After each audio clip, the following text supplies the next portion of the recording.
नमस्कार साथियों। देश में चुनाव का माहौल है। पूरे देश में आम चुनाव है और ये चुनाव देश का नया प्रधान चुनने की, अपने क्षेत्र का नया मुखिया चुनने के चुनाव है। बात सन 1962 की है। सन 1962 में भी भारत में आम चुनाव थे। उत्तर प्रदेश की बलरामपुर सीट से जनसंघ के उम्मीदवार, जो कि तीसरी बार चुनावी मैदान में थे, पंडित अटल बिहारी वाजपेयी जी, और उनके सामने कांग्रेस उम्मीदवार थी सुभद्रा जोशी। मुकाबला बड़ा रोचक था।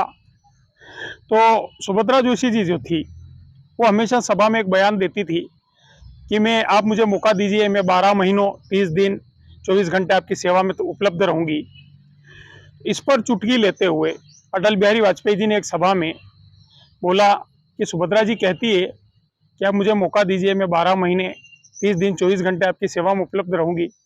पर शायद वो ये भूल रही है कि महीने में कुछ दिन ऐसे होते हैं जिसमें महिलाएं सेवा नहीं कर पाती है।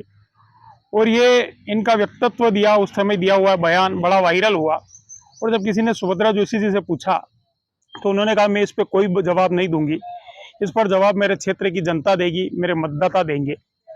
और यही हुआ।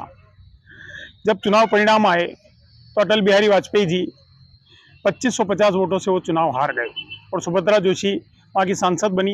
यह पहला चुनाव था जिसमें बॉलीवुड की एंट्री हुई। और उस समय के तत्कालीन सुपरस्टार बलराज साहनी जी, जिनकी 2 बीघा जमीन उस समय सुपर डुपर हिट हुई थी, उन्होंने इस चुनाव में सुभद्रा जोशी जी का प्रचार किया और आखिरकार सुभद्रा जोशी विजयी हुई। अटल जी जैसे कुशल वक्ता, जिन्हें देश में ही नहीं विदेशों में भी अपने व्यक्तित्व के लिए जाना जाता है, उनकी जुबान का फिसलना और उनका ये चुनाव हार जाना इस बात का प्रतीक है कि राजनीतिक जीवन में चाहे अपन कोई भी बयानबाजी करें, लेकिन अगर कोई गलत शब्द देश की जनता को, देश के मतदाताओं को खटक गए तो कितना ही बड़ा नेता क्यों न हो, उसे हार का सामना करना ही पड़ता है।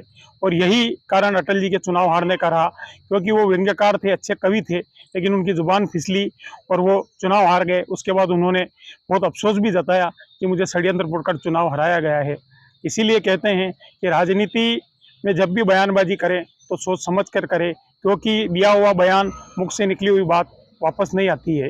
तो साथियों, इस चुनाव में हम भी राजनीतिक क्षेत्र से जुड़े हुए लोग हैं। अगर कहीं पर भी कोई भी बयानबाजी करें तो सोच समझ कर करें। जय हिंद, जय भारत।